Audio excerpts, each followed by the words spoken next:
Sunday suspense শুধুমাত্র Mirchi 98.3-তে।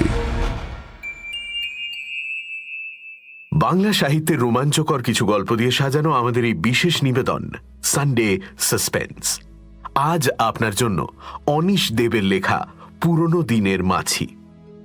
Anise দেবের জন্ম 22শে অক্টোবর 1951 সালে কলকাতায়।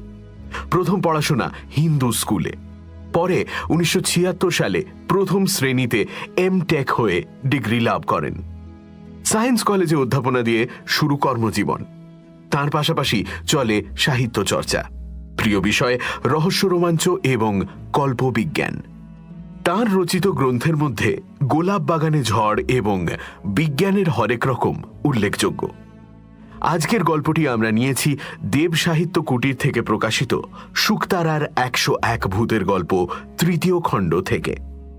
প্রধান চরিত্রে ঝুনঝুনি এবং রুমকা, গল্প পাঠে অয়ন্তিকা এবং মীর, গল্পের সূত্রধার আমি দীপ। শুরু হচ্ছে পুরনো দিনের মাছি।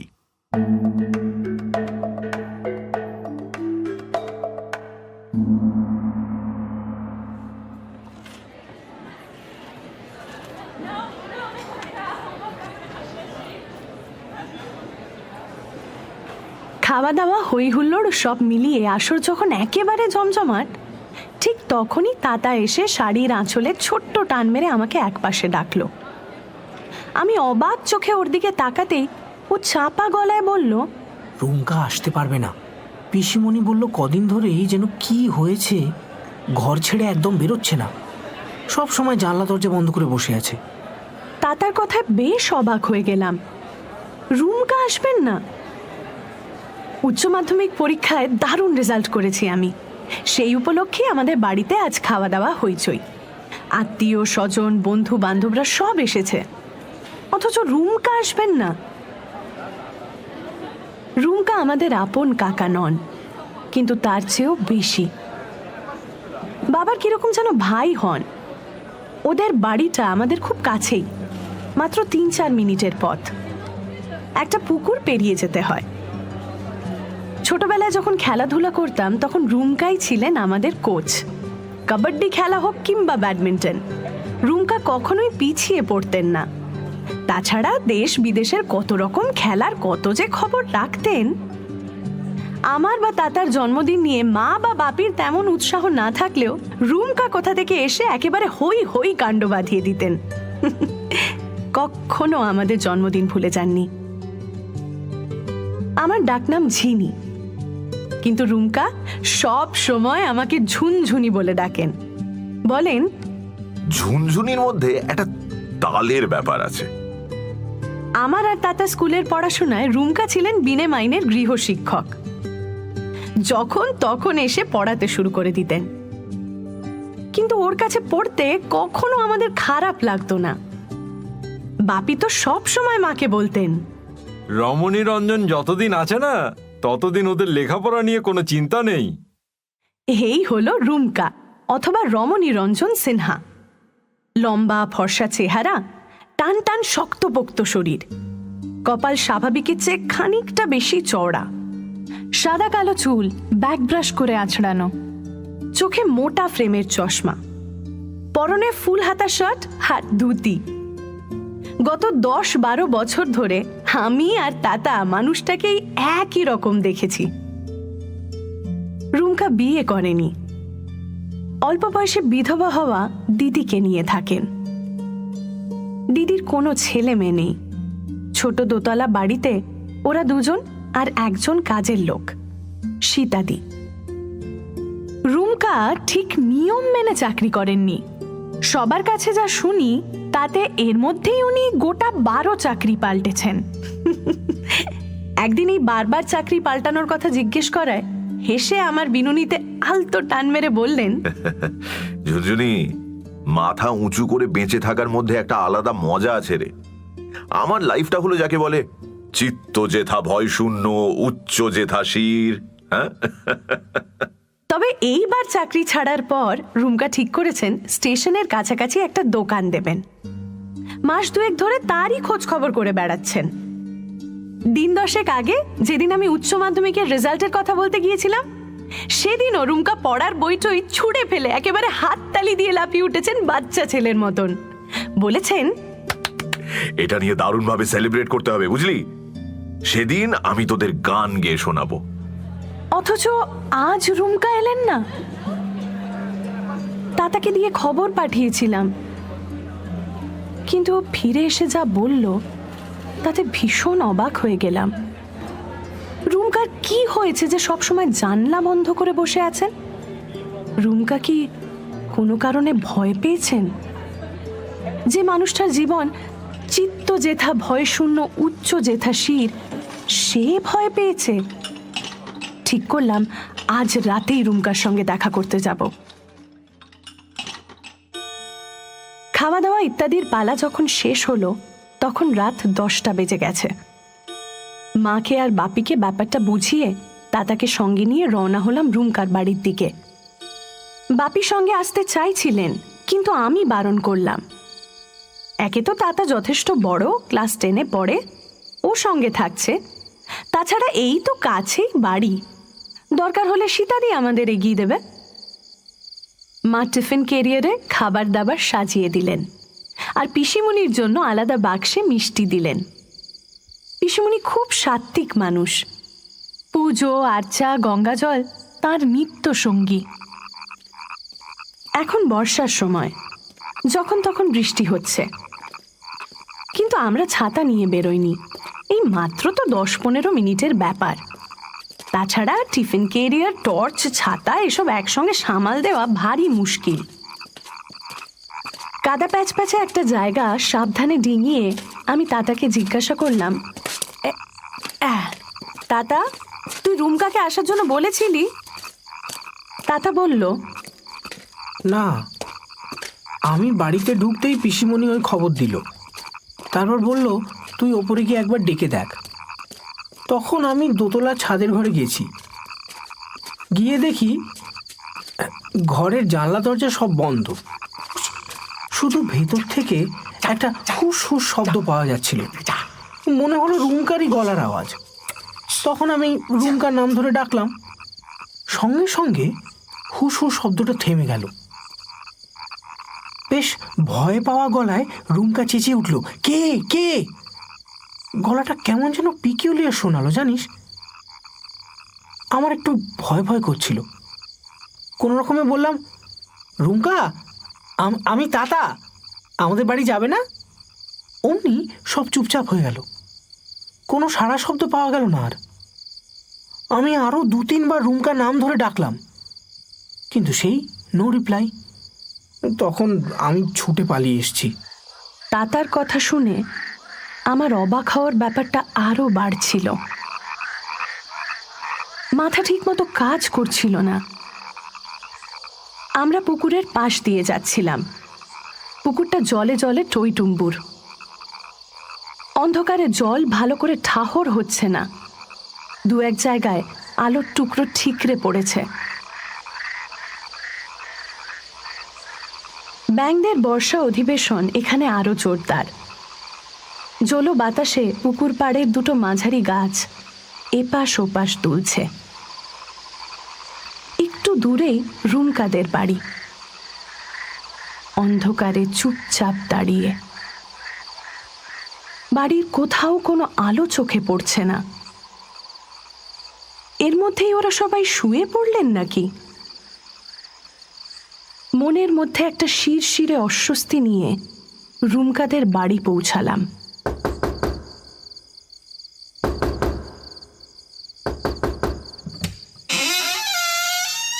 অনেকক্ষণ দরজায় ধাক্কা দেবার পর সীতাদি দরজা খুলল। আমাদের দেখেই চোখ গোল গোল করে বলল, ওমা, তোমরা এত রাতে? আমি বললাম, পিসিমণি কোথায়? আর রুমকা? দিদিমণি তো পুজো করছে, ঠাকুরকে শোয়াচ্ছে, আর দাদা বাবু ওপরে বোধহয় ঘুমিয়ে পড়েছে। আমি আর তাতা ভেতরে ঢুকে পড়লাম। মিষ্টির বাক্সটা সীতাদির হাতে দিয়ে বললাম, এটা পিসিমণিকে দিও, বলো আমরা এসেছি, রুমকার ঘরে গল্প করছি। আর সময় নষ্ট না করে আমরা দোতলার সিঁড়ির দিকে এগোলাম। সিঁড়িতে একটা বাল্ব জ্বলছে, তার আলোটা কেমন ঘোলাটে। সিঁড়ির অর্ধেক উঠলেই বাড়ির পিছন দিকের অগোছালো বাগানটা দেখা যায়। তবে এখন অন্ধকারে প্রায় কিছুই দেখা যাচ্ছিল না, শুধু বাতাসে গাছের পাতার অদ্ভুত শব্দ শোনা যাচ্ছিল।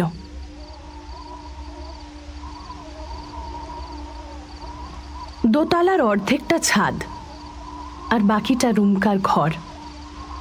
অন্ধকার ছাদে আরো গাঢ় একতাল অন্ধকারের মতো ঘরটা একপাশে দাঁড়িয়ে। ঘরে আলো জ্বলছে কিনা বোঝার উপায় নেই, কারণ দরজা জানলা সব বন্ধ। ঘরের দরজার কাছে গিয়ে আমি রুমকা রুমকা বলে ডাকলাম। ধাক্কাও দিলাম কয়েকবার। ঘরের ভেতরে বইটই জাতীয় কিছু একটা পড়ে যাওয়ার শব্দ হলো। তাতা পিছন থেকে আমার হাত ধরে টান মারল, চাপা গলায় বলল, দিদি দিদি দিদি চল, দিদি চল চল, দিদি চল, চলে যায় দিদি, দিদি আমার খুব ভয় করছে, দিদি চল, দিদি দিদি চল চল। আমি ওর কথা গ্রাহ্য না করে আবার ডাকলাম, রুমকা রুমকা খোলো। কোনো সাড়া নেই। অনেকক্ষণ ধরে ডাকাডাকি করেও যখন সাড়া পেলাম না, তখন চেঁচিয়ে বললাম, রুমকা, আমি আর তাতা তোমার জন্য খাবার নিয়ে এসেছি। আমার পরীক্ষার রেজাল্টে তুমি খুশি হওনি? তাই বুঝি নেমন্তন্নে গেলে না? কোনো জবাব এলো না ভেতর থেকে। তাতা আবার আমার হাত ধরে টান মারল, কিন্তু আমার তখন জেদ চেপে গেছে। চেঁচিয়ে বললাম, তুমি দরজা না খুললে আমরা দুজন সারা রাত এখানে দাঁড়িয়ে থাকবো, বৃষ্টিতে ভিজবো। দেখি তুমি কতক্ষণ বন্ধ করে থাকো। এমন সময় মেঘ ডেকে উঠল। বিদ্যুতের রেখা ঝলসে গেল আকাশের এ প্রান্ত থেকে ও প্রান্তে। আর প্রায় একই সঙ্গে খটাস করে খুলে গেল রুমকার ঘরের দরজা। দরজায় দাঁড়িয়ে চিত্ত যেথা ভয়শূন্য, উচ্চ যেথা শির মানুষটা। কিন্তু আলো ছায়ার মাঝেও স্পষ্ট দেখতে পেলাম ওর মাথাটা বেশ ঝুঁকে পড়েছে।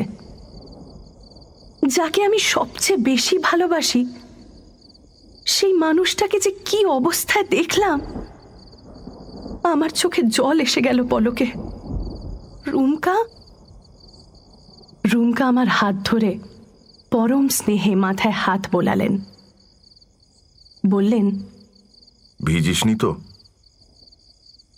আয় আয় ভেতরে আয়, আয় তাতা। রুমকার ঘরে ঢুকতেই চট করে দরজা বন্ধ করে দিলেন রুমকা। তারপর বেশ নিশ্চিন্ত ভঙ্গিতে বিছানায় গিয়ে বসলেন। মাথাটা কিন্তু সামান্য ঝুঁকেই রইল। রুমকার ঘরে প্রথমেই যেটা চোখে পড়ে সেটা হলো বই। দেওয়ালের তাকে, বিছানায়, মেঝেতে এলোমেলোভাবে রাখা অসংখ্য বই। ওর অভ্যেস হলো পেন্সিল দিয়ে বইয়ের পাতায় পাতায় অসংখ্য মন্তব্য লেখা।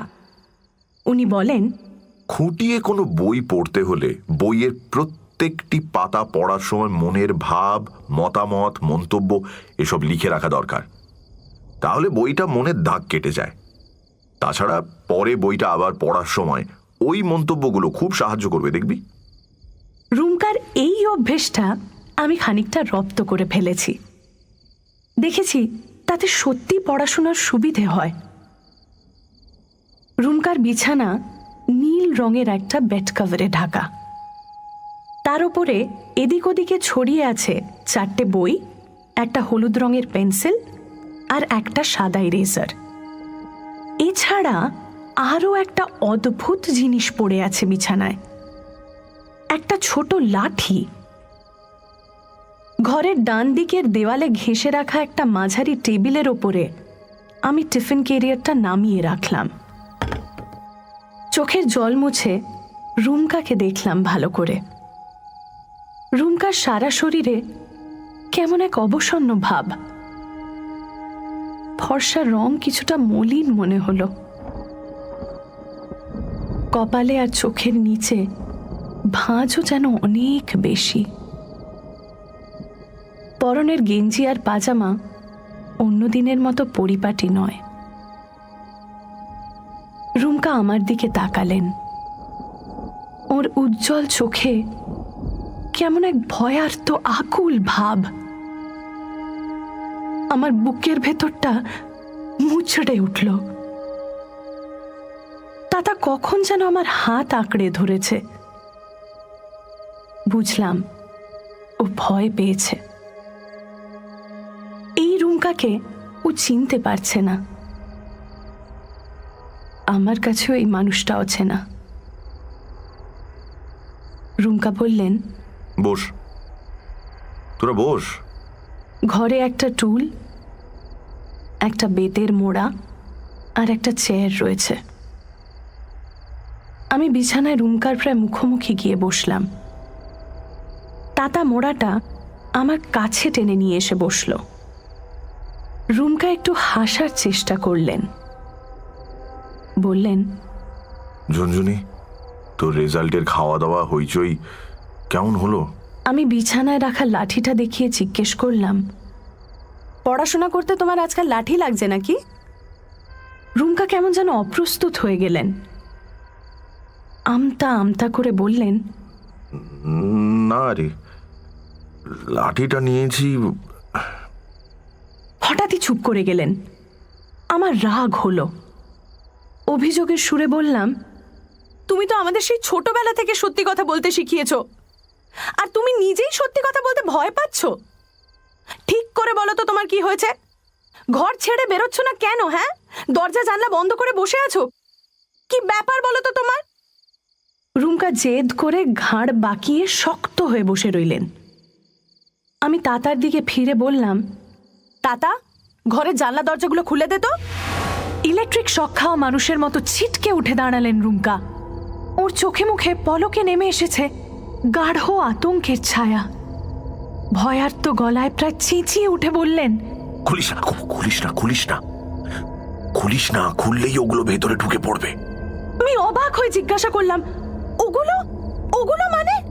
মাছি, মাছি, মাছি, ওগুলো ঘরে ঢুকে পড়বে। প্রায় হাঁপাতে হাঁপাতে বললেন রুমকা। তারপর ধপাস করে বসে পড়লেন বিছানায়। ডান হাতের শক্ত মুঠোয় তুলে নিলেন লাঠিটা। ঘরের চারপাশে অনুসন্ধানী নজর বুলিয়ে নিলেন একবার। বিছানায় লাঠিটা রাখার মানে এবার বুঝতে পারলাম আমি। কিন্তু লাঠি দিয়ে মাছি তাড়াতে এত মরিয়া কেন রুমকা?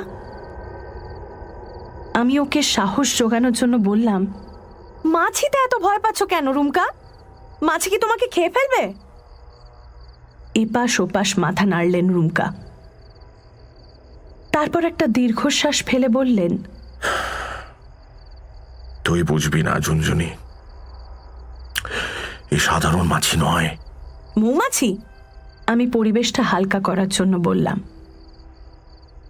কিন্তু রুমকা হাসলেন না।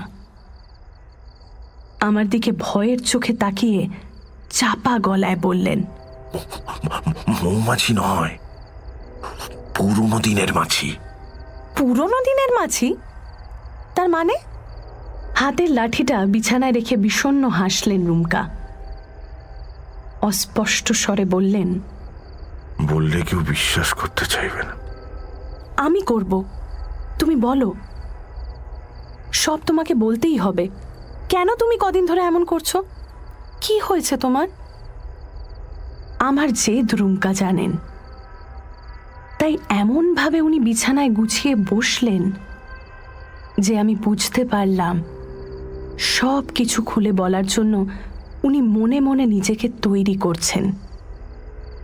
রুমকার মুখ দেখে স্পষ্ট বোঝা যাচ্ছিল যে ওর ভেতরে ভেতরে যন্ত্রণার একটা তোল পাড় চলছে। আমার ভীষণ মায়া হচ্ছিল।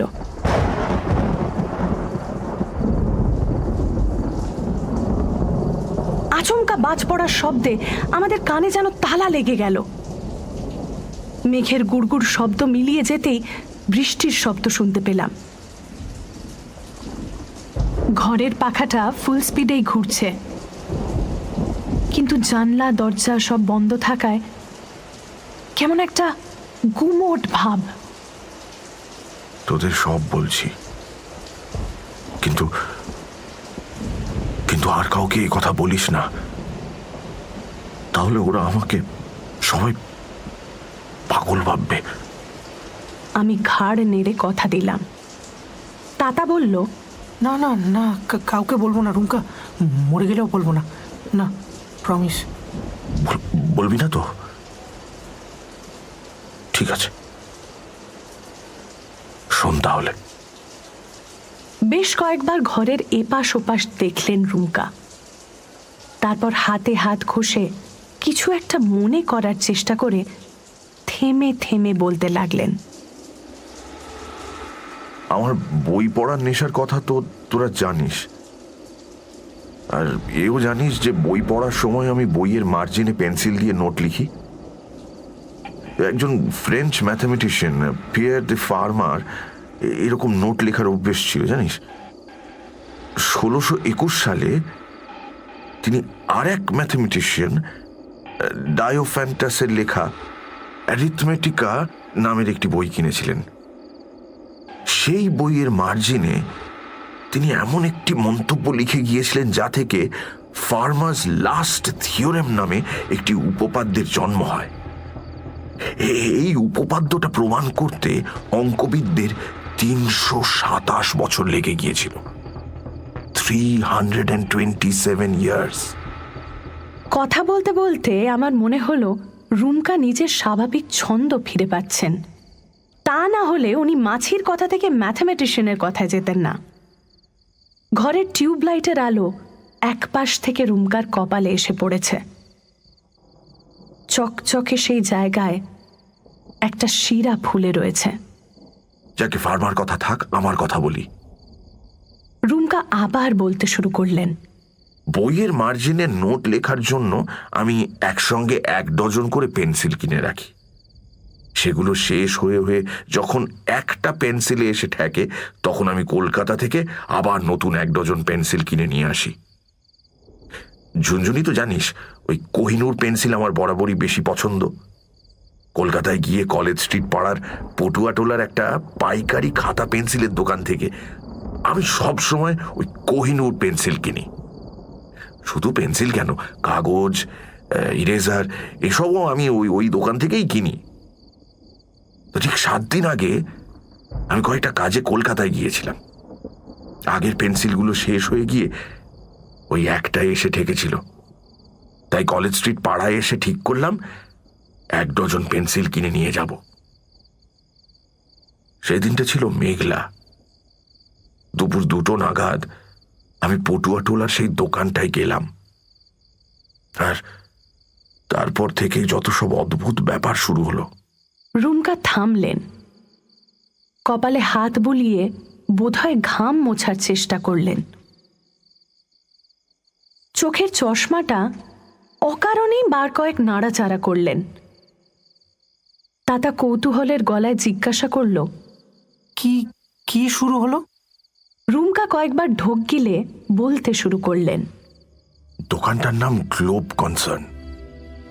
মাঝারি মাপের একটা রংচঙে সাইনবোর্ডে শৌখিন হরফে নাম লেখা। দোকানটার সুনাম যথেষ্টই আছে, কারণ গলির মধ্যে হলেও সেখানে সবসময় খদ্দেরের ভিড় লেগেই থাকে। কিন্তু সেদিন দোকানটার কাছাকাছি গিয়েই আমি খানিকটা তাজ্জব হয়ে গেলাম। দুপুরের মেঘলা আকাশ থেকে অদ্ভুত একটা আলো চারপাশে ছড়িয়ে পড়েছিল। সেই অপার্থিব আলোয় দেখলাম দোকানটার সামনের পিচের রাস্তাটা একেবারে পাল্টে গেছে। কোথায় সেই খানাখন্দে ভরা ময়লা পিচের পথ, তার বদলে মসৃণ পরিষ্কার এক শান বাঁধানো চত্বর চোখে পড়ল আমার।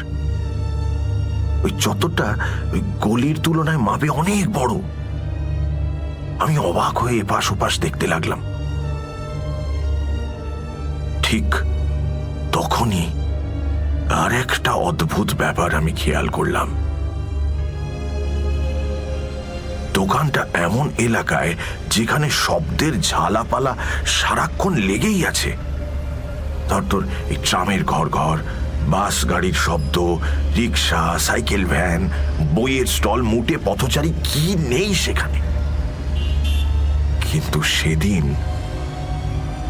ওই শান বাঁধানো চত্বরে পা দেওয়া মাত্রই চারপাশের হরেক রকম শব্দ এক পলকে কোথায় যেন মিলিয়ে গেল। সব চুপচাপ, যেন ভুল করে কোনো উপাসনা স্থল বা মন্দিরে পা দিয়ে ফেলেছি। একটু দূরে আমি দোকানটা দেখতে পাচ্ছিলাম, তবে গ্লোব কনসার্নের সাইনবোর্ডটা চোখে পড়ল না। তার বদলে রংচটা লম্বা একটা সাইনবোর্ড দেখতে পেলাম। তার অক্ষরগুলোর এমনই দুর্দশা যে ভালো করে কিছু পড়া যাচ্ছে না। তাছাড়া সবকিছু কেমন ঝাপসা লাগছিল আমার চোখে। দোকানটার দুপাশে নকশা কাটা দুটো থাম, তাদের গায়ে খোদাই করে কি সব যেন লেখা। তবে ডান দিকের থামে একেবারে শেষ লাইনে 1906 সংখ্যাটা লেখা ছিল। এটা মনে আছে আমার। আমি খানিকটা ইতস্ততভাবে পা ফেলে দোকানে গিয়ে ঢুকলাম। অবাক হয়ে দেখলাম যে দোকানটা খাতা, পেন্সিল, কাগজ এসবে একদম ঠাসা থাকে, সেটা একেবারে খাঁ খাঁ করছে। আর দোকানটাকেও বেশ অন্যরকম লাগছে। সামনে পালিশ করা কাঠের লম্বা কাউন্টার, কাউন্টারের ওপাশে কেউ নেই। দোকানের মালিককে আমি চিনি, মানে মুখ চিনি। পেটে মতো, মাথায় টাক, ধুতি পাঞ্জাবি পরেন, পান খাওয়ার অভ্যেস আছে। তো তাকেও কোথাও দেখলাম না। আর যে তিনজন সেলসম্যানকে দোকানে বরাবর দেখেছি তাদেরও কোনো পাত্তা নেই। দোকানের ভেতরে যেসব র্যাক দাঁড় করানো রয়েছে সেগুলো প্রত্যেকটা খালি। দোকানের পিছন দিকের দেয়ালে একটা বড় পেন্ডুলাম ঘড়ি চোখে পড়ল আমার। একটা পেঁচানো তারের সঙ্গে ধাতুর পিণ্ডটা ঝুলছে। আর ঘড়িটার সব কলকবজা একটা কাচের গ্লোবের মধ্যে বসানো, ফলে বাইরে থেকেই যন্ত্রপাতির নড়াচড়া, কাজকর্ম সবকিছুই দেখা যাচ্ছে। ঘড়িটা দেখেই বেশ পুরনো মনে হচ্ছিল। পরে বইপত্র পড়ে জেনেছি ওই ঘড়ি কম করেও 150 বছরের পুরনো। এগুলোকে বলা হতো 400 ডে ক্লক। কারণ একবার দম দিলে এই ঘড়ি 400 দিন চলত। সে সময় এই ঘড়িগুলো ইউরোপ আর আমেরিকায় খুব পপুলার ছিল। এত পুরনো পেন্ডুলাম ঘড়ি এই দোকানে কোথা থেকে এলো কে জানে। তাছাড়া দোকানেও তো কাউকে দেখতে পাচ্ছি না। বেশ কিছুটা সময় চুপচাপ দাঁড়িয়ে কেটে গেল। তারপর আমি 2-3 বার কেউ আছে বলে হাঁক মারলাম। ওই নিস্তব্ধ পরিবেশে আমার কথাগুলো কেমন একটা অদ্ভুত ভাপা প্রতিধ্বনি তুলল। কেউ কি আছেন? কিন্তু কোনো সাড়া শব্দ পেলাম না, আর কাউকে দেখতেও পেলাম না। আমি এপাশ ওপাশ নজর চালিয়ে দোকানদারকে খুঁজছি। হঠাৎই দেখি ঢ্যাঙা মতন একজন মানুষ কাউন্টারের ওপাশে আমার মুখোমুখি দাঁড়িয়ে। এই মানুষটা কোথা থেকে আচমকা এসে উদয় হলো তা বলতে পারবো না, তবে একে আমি আগে কখনো দোকানে দেখিনি। লোকটি বেশ লম্বা আর রোগা, গাল দুটো বসে গিয়ে দুটো গর্ত তৈরি হয়ে গেছে, আর কপালে অনেকগুলো ভাঁজ। মাথায় চুল প্রায় নেই বললেই চলে। দু চোখে সুরমা জাতীয় কিছু একটা লাগানো, আর তার জন্য চোখ দুটোকে চেরা গর্ত বলে মনে হচ্ছে। বয়স 70-70 হবে। পরনে ঘিয়ে রঙা স্যাটিনের ফুল হাতা জামা, তাতে বুকের বাঁদিক ঘেঁষে বোতামের শাড়ি নেমে গেছে, আর চওড়া পাড় শান্তিপুরি ধুতি বেশ যত্ন করে কোঁচানো। লোকটির গোটা মুখ আর হাত বেশ ফ্যাকাশে, যেন হোয়াইট ওয়াশ করা। ঠোঁট জোড়া টুকটুকে লাল। সে বিড়বিড় করে কি যেন বলল আমাকে, কিন্তু আমি কিছুই শুনতে পেলাম না জানিস। শুধু দেখলাম জিভ আর মুখের ভেতরটা ঠোঁটের মতোই টকটকে লাল, যেন এইমাত্র এক বোতল আলতা গিলে এসেছে।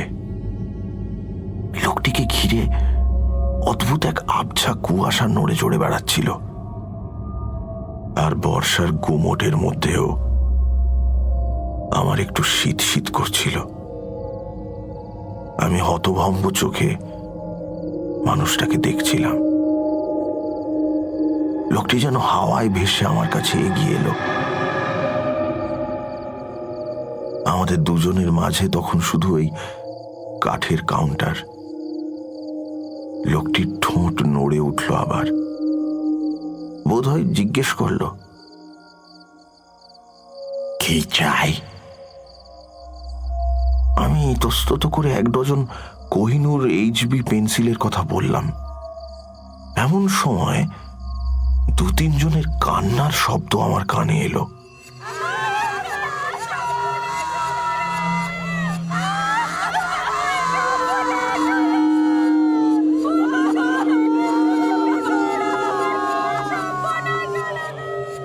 কয়েকজন মহিলা দোকানের আড়ালে কোথাও বসে বুক চাপড়ে মরা কান্না কাঁদছে।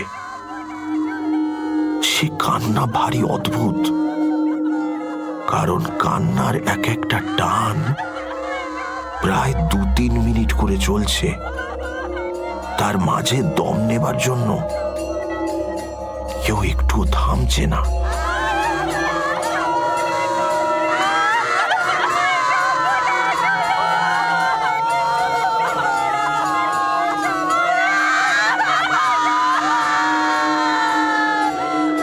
কান্নার শব্দের সঙ্গে সঙ্গে খোল করতালের শব্দও হালকাভাবে কানে এলো, আর সেই সঙ্গে অগরুর মতো গন্ধ যেন টের পেলাম।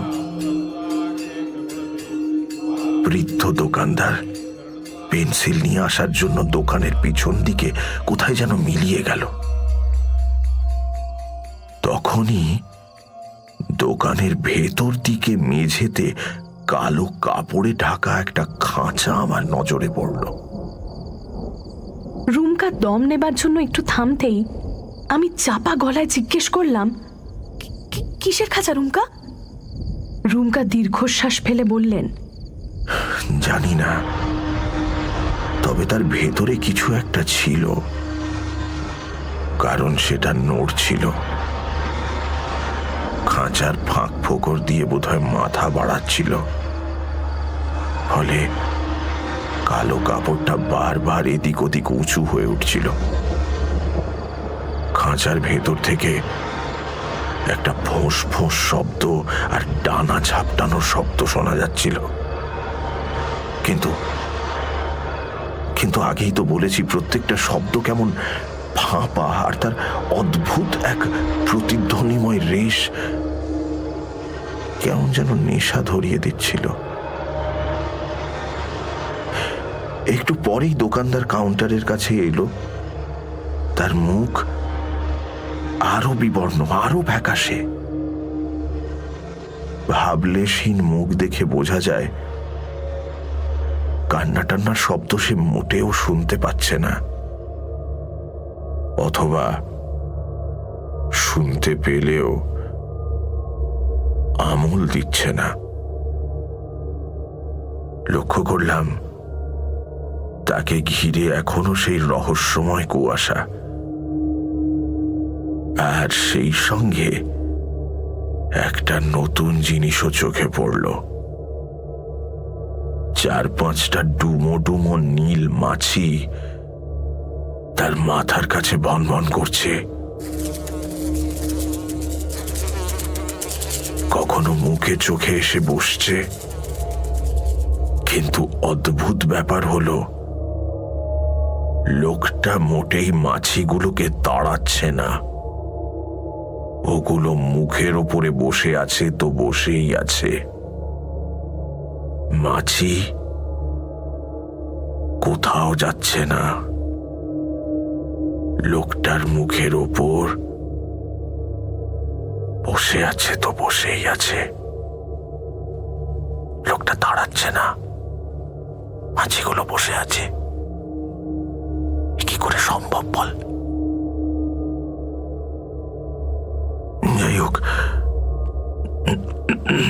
লোকটা 1 ডজন পেন্সিল নির্বিকার ভাবে এগিয়ে দিল আমার দিকে। আমি টাকা দিতেই ঠোঁট বেঁকিয়ে সামান্য হাসলো।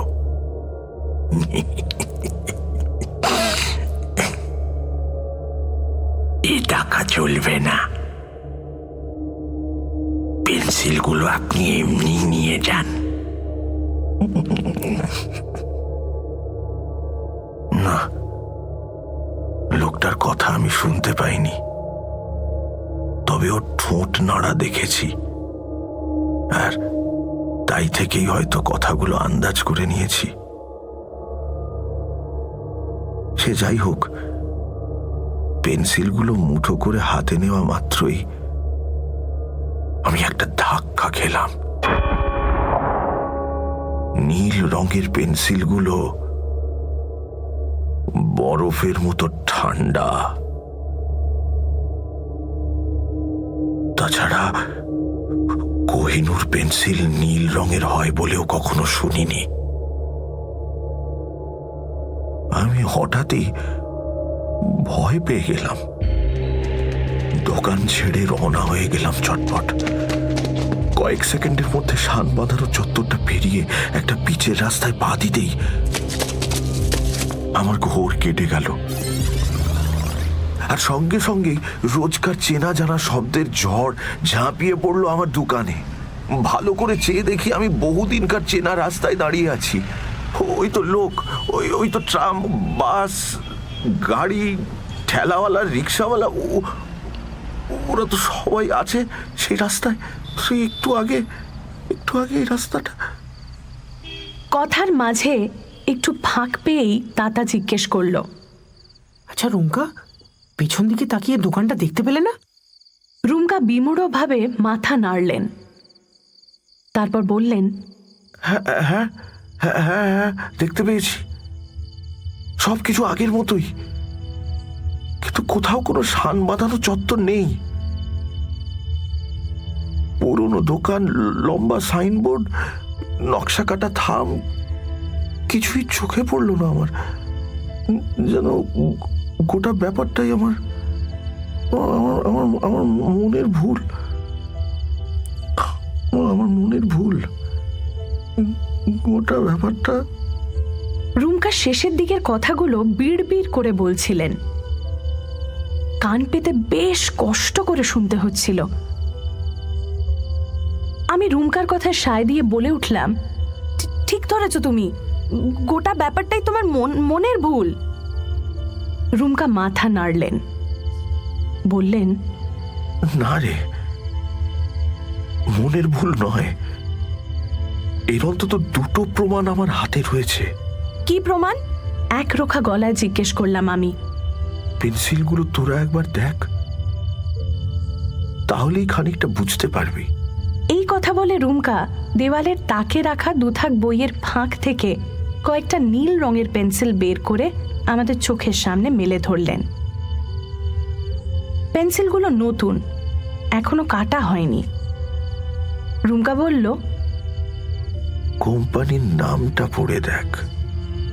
আমি আর তাতা ঝুঁকে পড়ে নামটা পড়লাম, FN গুপ্ত অ্যান্ড কোম্পানি।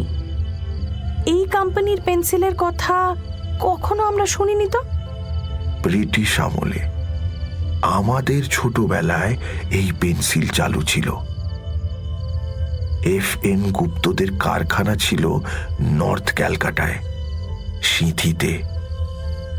এই পেন্সিল কমপক্ষে 40 বছর হলো বাজার থেকে উঠে গেছে। এখন কোনো দোকানে এই পেন্সিল পাওয়ার কথা নয়। তাছাড়া কি? রুমকা কোনো উত্তর না দিয়ে কয়েকটা করে পেন্সিল আমার আর তাতার হাতে দিলেন। ওগুলো ধরা মাত্রই আমরা চমকে উঠে একটা ভয়ের শব্দ করে ফেললাম। ওগুলো সঙ্গে সঙ্গে ফেলে দিলাম বিছানায়। পেন্সিলগুলো যেন বরফ দিয়ে তৈরি।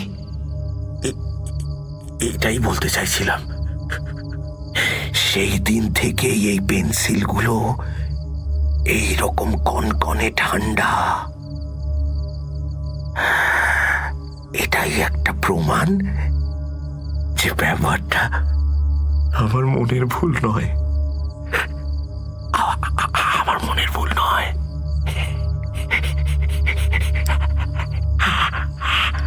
আমার মনের ভুল নয়।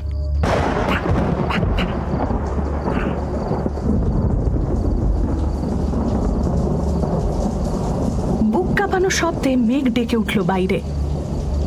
বৃষ্টির শব্দ কয়েক গুণ বেড়ে গেল যেন। রুমকার টেবিল ঘড়িতে রাত প্রায় 11:15। আমরা বাড়ি ফিরব কি করে কে জানে। মা বাপি নিশ্চয়ই চিন্তা করবেন, কিন্তু রুমকার দিশেহারা মুখের দিকে তাকিয়ে আমি আর অন্য কোনো কথা ভাবতে পারছিলাম না। তাতা ফস করে জিজ্ঞেস করে বসলো,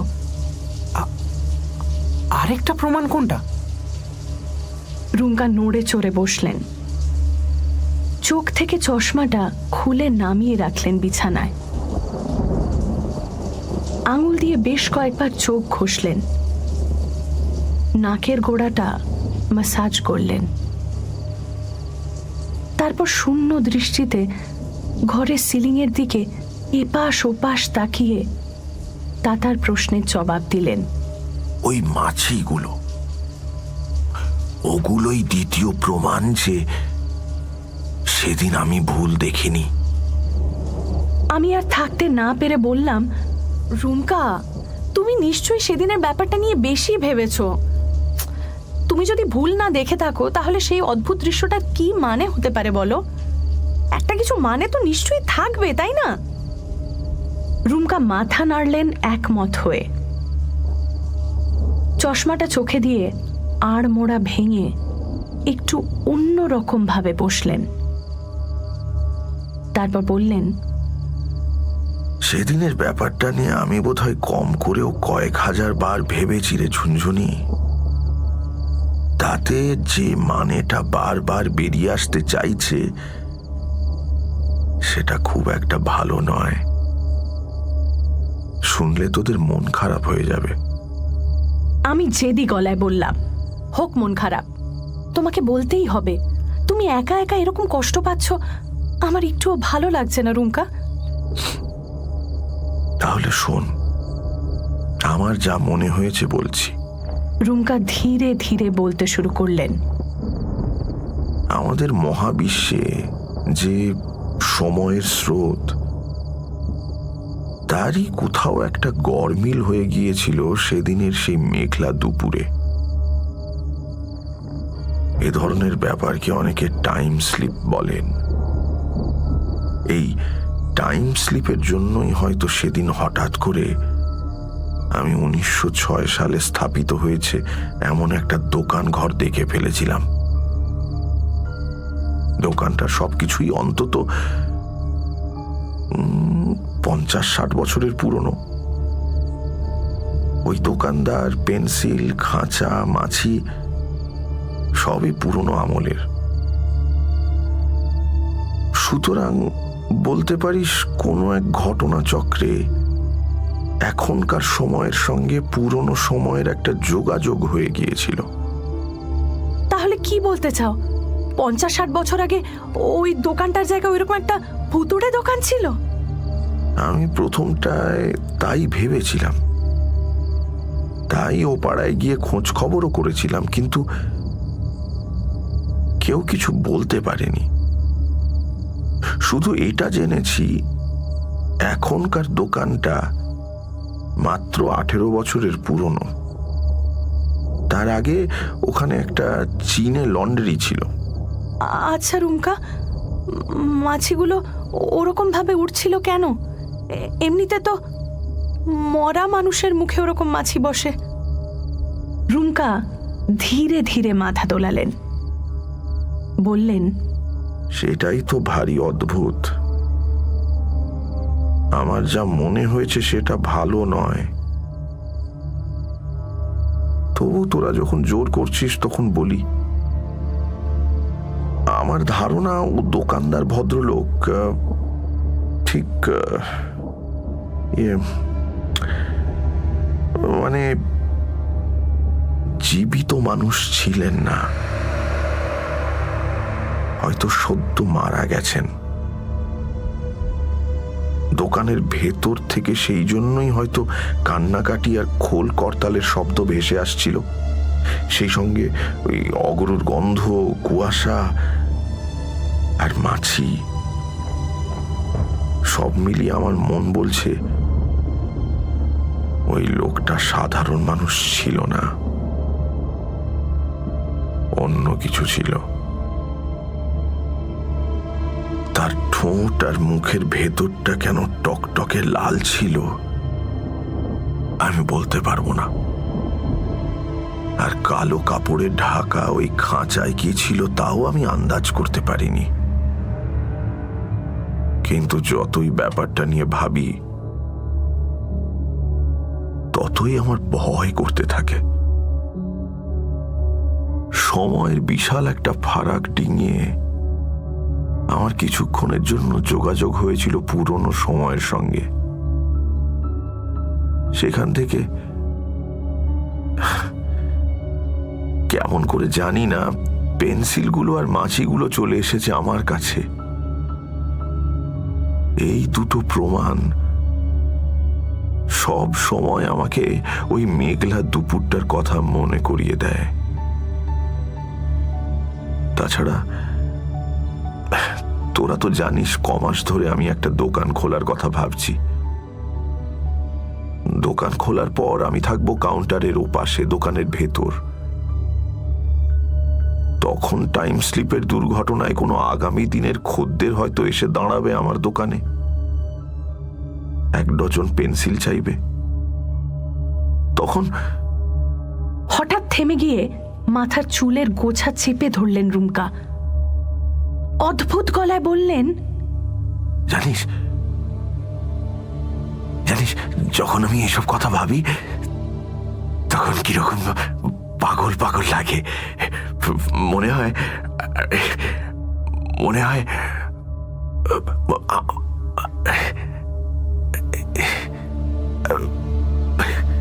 আমি ঝুঁকে পড়ে রুমকার হাত চেপে ধরলাম।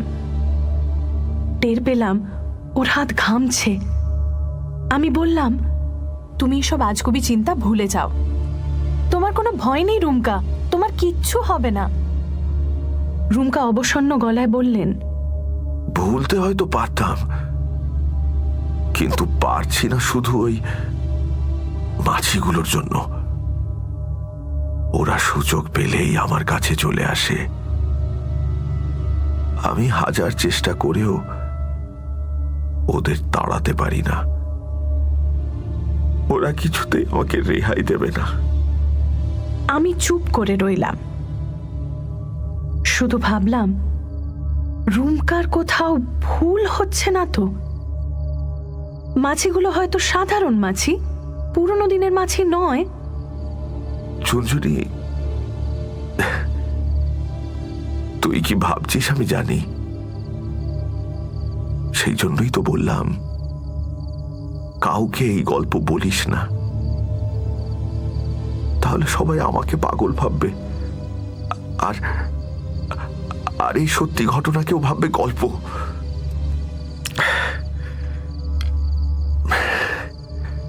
যাকে, অনেক রাত হয়ে গেছে, তোরা এবার বাড়ি যা। সীতাকে বল তোদের এগিয়ে দেবে। কোনো তো ছাতা টাতা কিচ্ছু আনিস নি, একেবারে যে ভিজে যাবি। এই নিচে দিদির কাছ থেকে বরং একটা ছাতা নিয়ে যা, আমি তোদের টিফিন ক্যারিয়ারের খাবারগুলো একটু চেখে দেখি। আমি আর তাতা উঠে দাঁড়ালাম। মনটা সত্যি খুব খারাপ হয়ে গেছে। রুমকা আমাদের সঙ্গে ঘরের দরজার কাছে এগিয়ে এলেন। তাতা দরজা খুলতেই বৃষ্টির ফোঁটা মেশানো জোলো হাওয়া ঢুকে পড়ল ঘরের ভেতরে। আকাশে বিদ্যুৎ চমকে উঠল আঁকা বাঁকা রেখায়, আর একই সঙ্গে রুমকা একটা ভয়ের চিৎকার করে উঠলেন। আমি আর তাতা ঘুরে তাকালাম রুমকার দিকে। উনি তখন পাগলের মতো দুহাত নেড়ে কি যেন তাড়ানোর চেষ্টা করছেন। একটু ভালো করে নজর করতেই টিউব লাইটের আলোয় চকচকে নীল মাছিগুলো আমরা স্পষ্ট দেখতে পেলাম। 4টে কি 5টা ডুমো ডুমো মাছি রুমকার মাথা ঘিরে উঠছে। শত তাড়া খেয়েও ওরা যাচ্ছে না, যেন রুমকার গল্প শেষ হওয়ার জন্যই অপেক্ষা করছিল। চিত্ত যেথা ভয় শূন্য, উচ্চ যেথা শির মানুষটার মুখ সাদা ফ্যাকাশে হয়ে গেছে। মাছিগুলোর ছোঁয়া থেকে বাঁচতে ঘরে এদিক ওদিক ছুটে বেড়াচ্ছেন প্রাণ ভয়ে।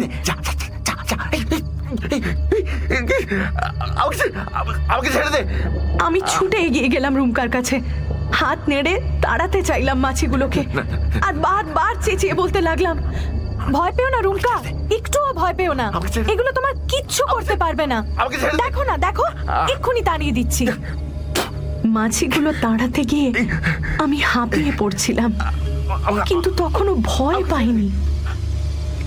মাছিগুলো সাধারণ মাছির তুলনায় একটু বড়, এই যা, তার বেশি কিছু নয়। কিন্তু হঠাৎ হাত নাড়তে গিয়ে 2টো মাছি আমার হাতে লাগলো,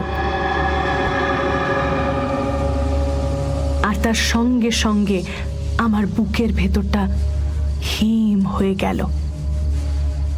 শরীরের ভেতরে একটা বরফের স্রোত বয়ে গেল।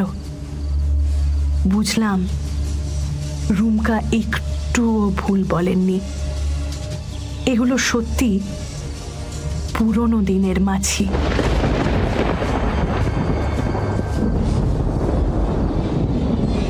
আমি আর সইতে পারলাম না, চিৎকার করে কেঁদে উঠলাম। বিকট শব্দে বাজ পড়লো বাইরে। তাতা টুকরে উঠে ছুটে এসে জাপটে ধরলো আমাকে, শাড়িতে মুখ গুজে দিদি দিদি দিদি দিদি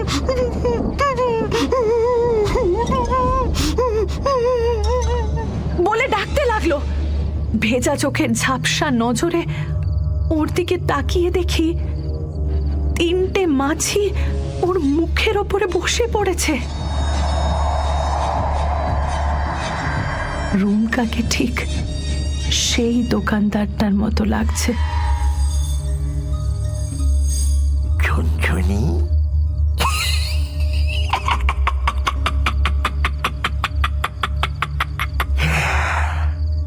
ভয় পেলে?